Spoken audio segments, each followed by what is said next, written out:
하나님 말씀 고린도전서 4장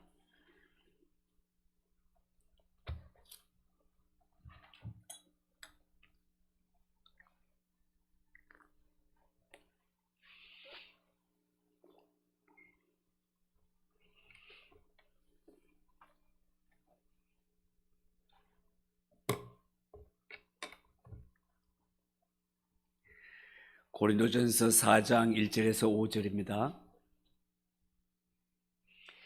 한 절씩 교독합니다. 1절입니다.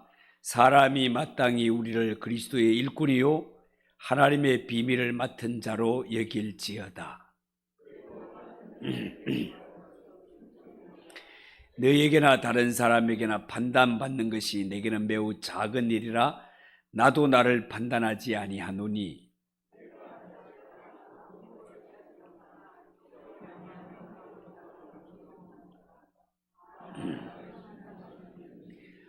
5절을 같이 읽읍시다.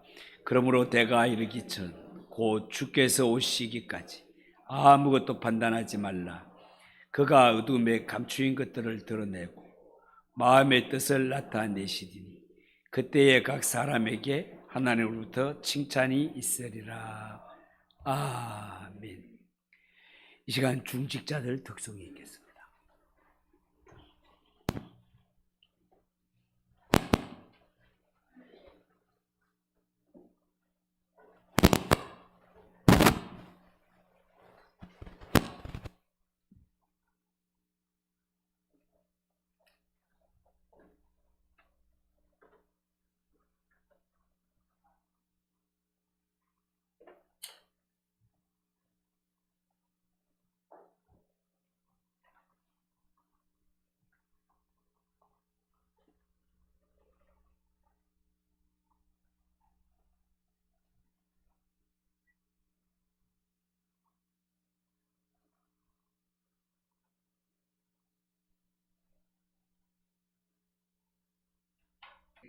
오늘 읽은 이 말씀을 가지고 그리스도의 일꾼이라는 제목으로 말씀을 전하겠습니다. 여러분, 오늘 이 성경 말씀에 보면 하나님께서 사도 바울을 통해서 고린도 교회 성도들을 향해 오늘날 예수 믿는 성도들을 향해서 예수 믿는 성도는 다 그리스도의 일꾼이고 혹은 하나님의 비밀을 맡은 자라고 소개하고 있습니다. 여러분 1절을 보십시오. 1절에 사람이 마땅히 우리를 그리스도의 일꾼이요 하나님의 비밀을 맡은 자로 여길지어다 그렇게 말했습니다. 여러분, 우리가 예수를 믿고 예수를 영접했다라는 말은 나는 이제부터 예수님을 내 삶의 주인으로 모셨다 그런 뜻이 되겠습니다. 그래서 우리는 예수님을 주님이라고 부르고 주님이라는 고백 앞에는 나는 예수 그리스도의 종입니다 라는 뜻이 동시에 작용이 되겠습니다. 여러분, 이처럼 예수님을 내 새로운 주인으로 모시고 살아가는 성도, 그를 가리켜 성경은 예수님의 제자 혹은 예수 그리스도의 종 혹은 하나님의 종 혹은 일꾼 여러 가지 표현을 들어 설명합니다. 자, 여러분, 오늘 성경에 말하는 이 하나님의 일꾼이라고 할 때 일꾼, 이 일꾼이라는 말과 하나님의 일꾼이라는 말과 하나님의 비밀을 맡은 자, 그리스도의 일꾼, 하나님의 비밀을 맡은 자라는 표현이 우리 귀에는 굉장히 상당히 괜찮아 보이는 그런 말로 들릴 수도 있습니다. 그런데 오늘 성경의 1절에 사용된 그리스도의 일꾼 할 때 이 일꾼이라는 말은요, 본래 그 어원이 어디에서 오는가 하면 로마 시대에 전투를 할 때, 특히 바다에 배를 타고 해전을 벌일 때 배의 가장 밑층에서 노를 젓는 노예를 일컬을 때 하는 말이 일꾼이 되겠습니다. 이때는 도망가지 못하도록 배 밑층에 완전히 발을 쇠사슬에 채워서 그렇게 해서 노를 젓게 하는 그런 모습이 되겠습니다. 여러분, 해마다 연말에 성탄절이 되면 텔레비전에서는 벤허라는 영화를 보여줍니다. 벤허라는 영화를 보면 이 모습을 정말 잘 표현해 놓았습니다. 본래 벤허는 언젠가 이런 말 한 적 있죠. 벤허는 영화 주인공 이름 아닙니다.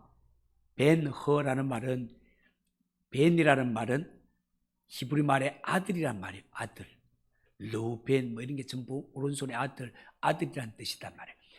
벤허라는 말은 우리말로 하면 허씨 집안의 아들 이런 뜻입니다.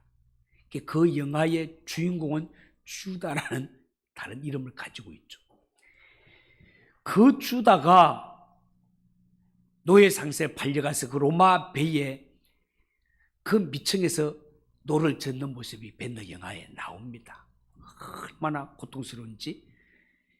그것을 이야기할 때 오늘 1절에 일꾼이라는 말을 쓴다 그 말이에요. 어쩌면 배 밑층에서 비천한 종으로 주인의 명령을 따라 배의 함장의 명령에 따라 일할 수밖에 없는 노예의 형편입니다. 여러분, 사도 바울은 하나님의 일꾼이요 종이 된 사람들은 모두가 다른 사람을 섬기며 일할 때 마치 배 밑층에서 노를 젓는 노예와 같은 심정으로, 겸손한 심정으로 섬기는 자가 되어야 할 것을 말씀하고 있는 거예요. 자, 그러면 왜 사도 바울이 이런 말씀을 고린도 교회 성도들에게 한 것일까? 그동안 고린도 교회를 우리가 살펴보았지만은 고린도 교회는 하나된 교회가 아니라 교회 안에 파벌이 있었기 때문에 그렇습니다. 아볼로파다, 나는 바울파다, 나는 게바파다, 그리스도파다, 여러 가지 파가 있어서 이들이 교회의 하나됨을, 하나님의 뜻은 교회의 하나됨이었는데 이들은 교회의 하나됨을 깨뜨리고 있었단 말이죠. 그렇지만 성도들은 자신들이 교회를 깨뜨리고 있다는 사실을 알지 못하였고 사도 바울은 이 모습을 가리켜 스스로 속는 것이다라고 그렇게 설명을 하였습니다. 여러분, 사도 바울은 이런 형편에 있는 고린도 교회 성도들을 향해 아볼로파, 베드로파, 바울 나 자신도 교회를 구성하고 있는 모든 성도들은 교회에서 봐도 그리스도의 일꾼 되어야 함을 분명히 알려주기를 원했던 것입니다. 여러분, 정말로 그렇습니다. 우리는 하나님께로 부름받은 그리스도의 일꾼이기 때문에 주님의 일을 해야 할 사람들이란 말이죠. 주님의 일이라는 것이 뭔가? 여러분, 1절 하반절에 말씀한 대로 하나님의 비밀을 맡은 것입니다. 1절 하반절, 1절을 한번 다시 한번 보십시오. 사람이 마땅히 우리를 그리스도의 일꾼이요 하나님의 비밀을 맡은 자로 여길지어다, 그렇게 말했습니다. 여러분, 여기에 하나님의 비밀을 맡았다라는 말은 하나님의 비밀이 뭡니까? 지금까지 감추어져 있던 이 복음의 주인공인 주 예수 그리스도로 말미암은 복음이 하나님의 비밀입니다. 여러분, 하나님 앞에 예수를 나의 구주로 영접한, 나의 삶의 주인으로 모신 주 예수 그리스도는 복음의 주인공이십니다. 그 자를 내 마음속에 모셨다는 것은 예수 믿는 성도들이 겉으로 볼 때는 뭐 헛수룩하고 별것 아닌 것 같지만 예수 믿는 성도들은 하나님의 비밀을 맡은 자입니다. 여러분, 비밀이라는 것이 보통 말이지 아니지 않습니까? 우리가 보통 요즘에는 가정집에 들어가려고 해도 이미 문 앞에 도어록이 있어가지고 비밀번호를 짝짝짝짝 눌러가 딱 맞아야 문이 열리지, 그렇지 않으면 문이 열리지 않습니다. 이보다 더 귀한 곳에 들어가는 데 있어서 아무도 모르는 비밀번호를 내가 알고 있다. 보통 일이 아니다 말이죠. 여러분, 이 세상에 수많은 사람들이 살아갑니다마는 정말 우리가 이 성경에서 말하는 하나님의 심판이 있고 천국이 있다면 이 세상 잘 살다가도 마지막 날 버림받아 심판받아 지옥에 떨어지면 진짜 아무것도 아닌 것 아니겠습니까? 그러나 100년을 살지 못하는 이 세상 살면서 우리가 예수 그리스도를 만나게 되고 이 예수 그리스도로 말미암아 천국에 가는 그 길을 알게 돼요. 오늘 죽어도 내가 천국 간다는 이 확신에 있어서 조금도 흔들림이 없이 나는 오늘 죽어도 천국 갑니다 하는 믿음만 있다면 이 세상에 그 무엇도 부러워할 것도 없고 두려워할 것도 없는 것이 예수 믿는 성도가 누리는 복 아닙니까? 여러분, 예수 믿는 자가 이 세상에 정말 복된 것은 예수 믿는 성도 안에 천국 들어가는 길, 복음의 핵심인 주 예수 그리스도를 아는 지식이 있기 때문에 성도가 복이 있다는 사실을 믿으시기 바랍니다. 여러분, 우리 예수 믿는 성도는 내 속에 계신 예수 그리스도 때문에 천국에 들어가는 비밀을 맡은 자가 된단 말이에요. 여러분, 여기에 맡았다라는 말은 오이코노모스라는 단어인데 이 말은 우리가 잘 아는 청지기, 관리자, 그런 뜻이 되겠습니다. 다시 말해서 그리스도의 일꾼이 하는 일은 하나님의 집에 일을 하는 자들이다 그 말이에요. 하나님의 집에 일을 하는 일꾼이 성도들이 가져야 할 첫 번째 자세, 그 첫 번째 자세를 2절 말씀에 이렇게 알려줍니다. 2절 보십시오. 그리고 맡은 자들에게 구할 것은 충성이니라. 맡은 자들에게 구할 것은 충성이니라 그렇게 말했는데 이 충성이라는 말을 새 번역 성경에서는 신실성이라는 단어로 번역을 해놓았습니다. 다시 말해서 하나님의 일꾼은 충성되어, 다시 말해 신실해서 하나님이 보실 때 믿을 만한 사람, 신뢰가 저절로 가는 사람이어야 한다 그 말입니다. 여러분, 어떤 사람이 믿을 만합니까? 어떤 사람이 신임이 가십니까? 책임감이 강한 사람입니다. 맡은 일은 어떤 일이 있어도 끝까지 감당해내는 사람, 그가 믿을 만한 사람이다 말이죠. 여러분, 충성되고 신실한 사람은 하나님의 마음을 알아서 하나님이 기뻐하시는 행동과 모습으로 일하는 것이 당연할 것입니다. 우리가 이 세상의 회사에서나 가게에서 일을 할 때도 일꾼으로 세움받은 자는 주인의 마음을 기쁘게 해드려야지 주인의 마음에 근심거리가 되어서는 안 되는 것 아니겠습니까? 교회 안의 일꾼도 마찬가지입니다.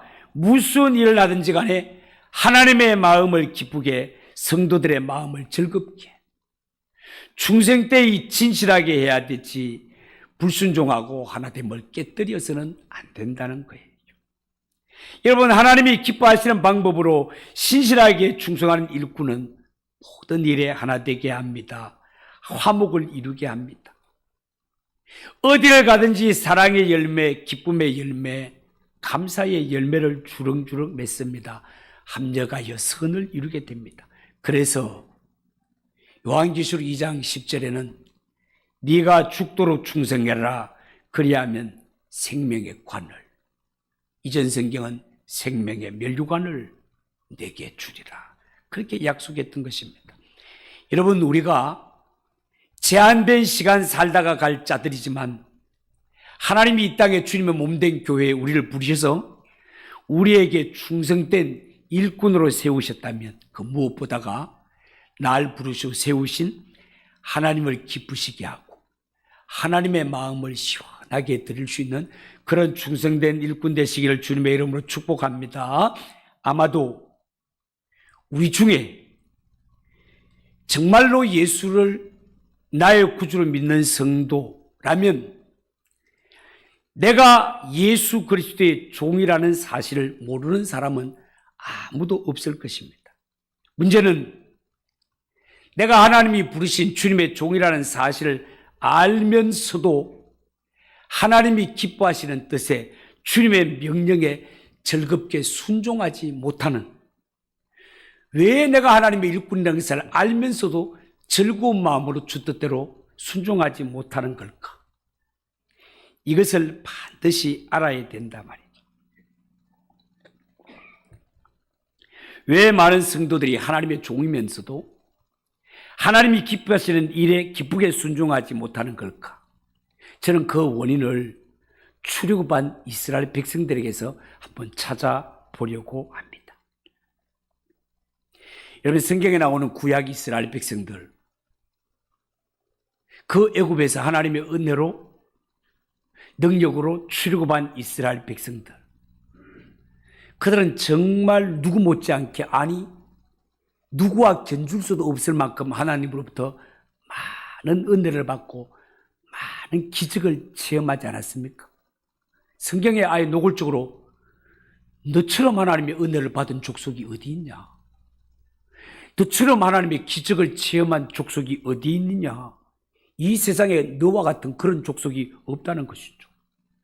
그런데 성경을 읽으면서 우리가 참 이해가 되지 않는 것은, 만약에 내가 보는 눈앞에 바다가 갈라지고 대적들이 그냥 막 지진이 일어나서 막 땅속에 막 파묻히고 내가 이런 일을 눈으로 봤다면 정말 하나님의 살아계심을 믿고 하나님만 잘 섬기고 하나님의 일만 충성할 것 같은데, 이스라엘 백성들은 눈앞에 홍해가 갈라지고 하늘에서 만나와 메추라기가 내리고 반석에서 샘물이 터지는 이런 기적과 은혜를 누렸으면서도 그들은 하나님을 잘 믿지를 않습니다.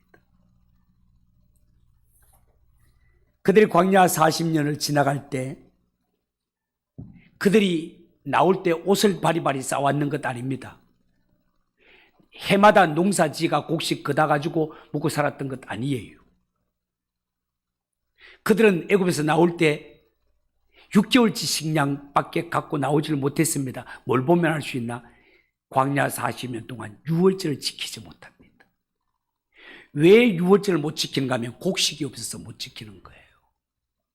그들은 오직 하나님의 은혜와 능력, 하늘의 만나와 메추라기로 광야 40년을 지냈습니다. 그런데도 한 사람도 굶어 죽은 사람이 없습니다. 한 사람도 추워서 얼어 죽은 사람이 없어요. 이스라엘 백성들이 광야를 통과하지 못한 것은 모두가 하나님을 원망하고 불평하다가 죽는 것을 보게 됩니다. 왜 그럴까요? 왜 수많은 은혜와 기적을 보았지만 왜 변하지를 못하는 걸까요?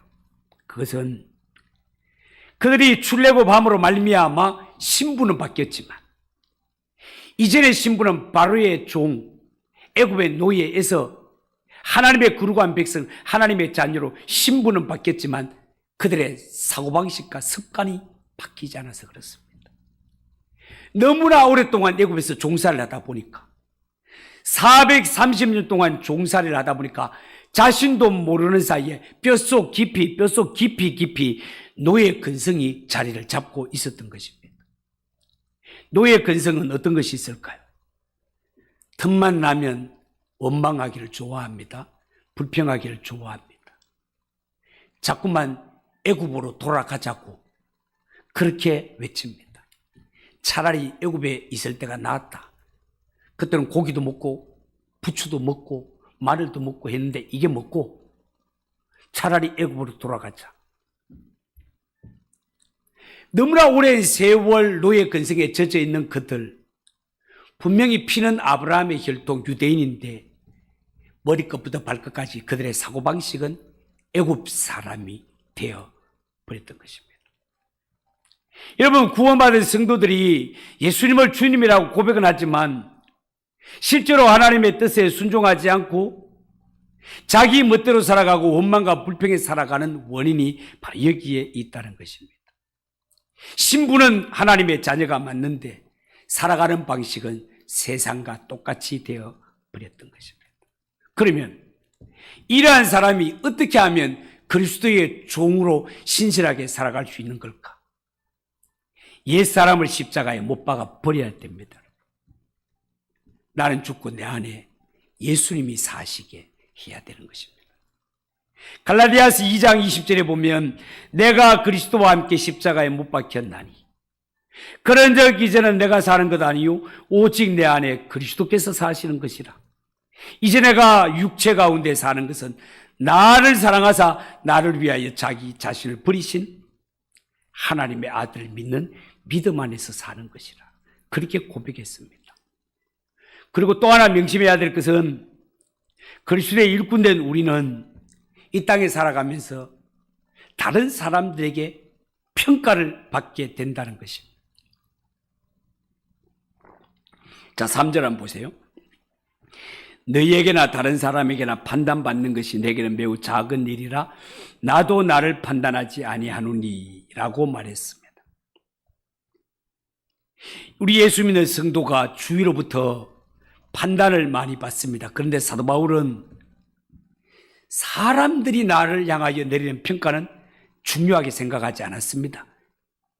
매우 작은 일이라 그렇게 표현했습니다. 왜 그렇습니까? 사람의 평가는 부정확하기 때문에 그렇습니다. 사람에게 좀 칭찬받았다고 으쓱할 필요도 없고 사람에게 책망받았다고 낙심할 필요도 없습니다. 또한 그리스도의 일꾼된 성도는 자기 스스로 자기를 평가할 때도 있습니다. 3절 하반절에 4절 한번 보십시오. 나도 나를 판단하지 아니노니 내가 자책할 아무것도 깨닫지 못하나 이로 말미암아 의롭다함을 얻지 못하노라. 다만 나를 심판하시리는 주시니라. 그렇게 말했습니다. 여러분, 여기에 보면 바울은 스스로 자기를 평가하는 것도 별로 중요하지 않다고 합니다. 왜냐하면 사람은 너나 할 것 없이 모두가 다 불완전한 존재이기 때문에 그렇습니다. 사람은 스스로 잘하는 줄 착각하여 우쭐해지기도 쉽고 어떤 사람은 열등감에 빠져 낙심할 수도 있습니다. 그러므로 그리스도의 일꾼된 자들은 다른 사람들이 내리는 판단과 자기 스스로 내리는 판단에도 절대로 좌우되지 말고 오직 하나님의 판단과 하나님의 평가에 관심을 가져야 된다는 것입니다. 하나님이 나를 어떻게 여기는가가 제일 중요하다 그 말이에요. 여러분 4절 5절을 한번 보십시오. 내가 자책할 아무것도 깨닫지 못하나 이로 말미암아 의롭다함을 얻지 못하노라. 다만 나를 심판하시리는 주시니라. 그러므로 때가 이르기 전 주께서 오시기까지 아무것도 판단하지 말라. 그가 어둠에 감추인 것들을 드러내고 마음의 뜻을 나타내시리니 그때에 각 사람에게 하나님으로부터 칭찬이 있으리라. 이렇게 말했습니다. 여러분 한번 생각해 보세요. 우리가 어떤 사람에 대하여 내리는 판단은 알고 보면 지극히 일부분에 불과한 것입니다. 왜냐하면 내가 그 사람 뒤를 따라다니면서 일상 24시간을 다 관찰해 본 것이 아니기 때문에 그렇습니다.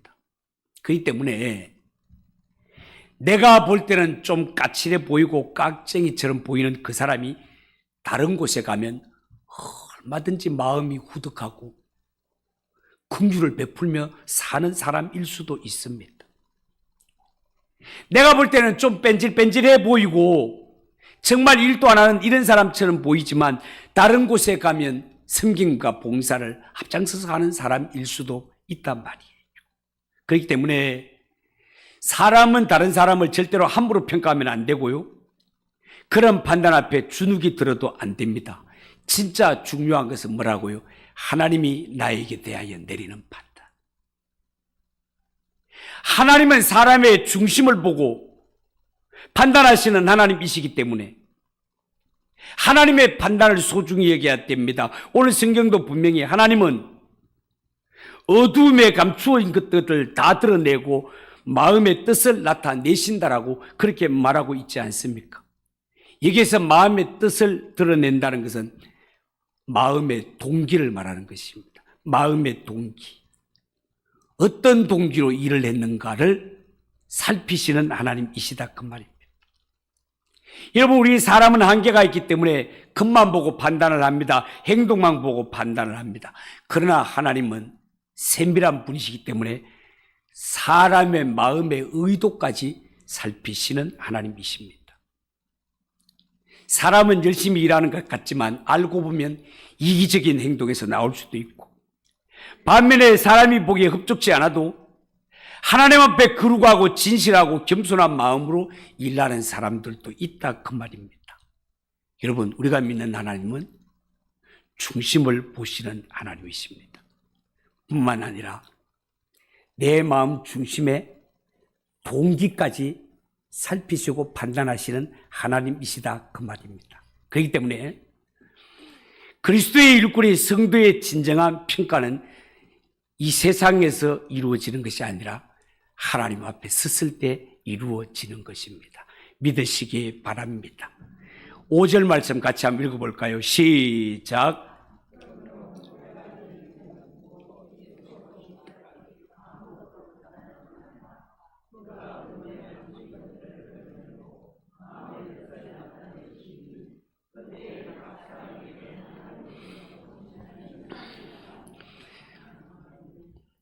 심판하실 주님이 가까워지고 있습니다. 성도들에 관한 심판은, 판단은 오실 주님께서 하시는 것입니다. 사람이 함부로 아무것도 미리 판단하지 마십시오.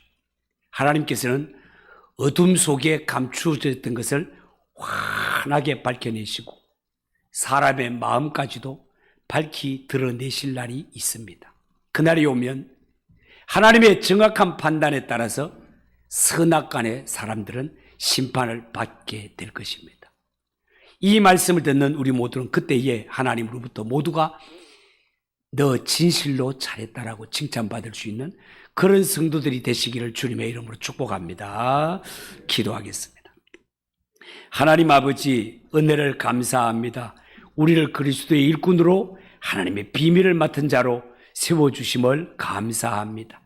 내 마음속에 모신 예수님이 인생의 전부이기 때문에 예수님 모신 자는 부러울 것도 두려울 것도 없지만 예수 없는 심령은 천국에 들어갈 수가 없습니다. 하나님, 우리의 마음속에 하나님이 보내신 예수님이 나의 구주로 자리 잡고 있는지를 확인하며 살아갈 수 있는 성도들이 되게 하옵소서.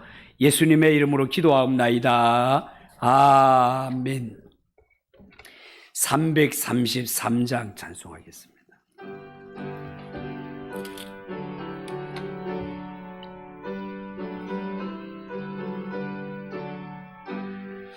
충성하라 죽도록 충성하라 주님께 슬픔이나 괴로움이 주의 사랑 못 끊으리 충성하라 죽도록 충성하라 끝까지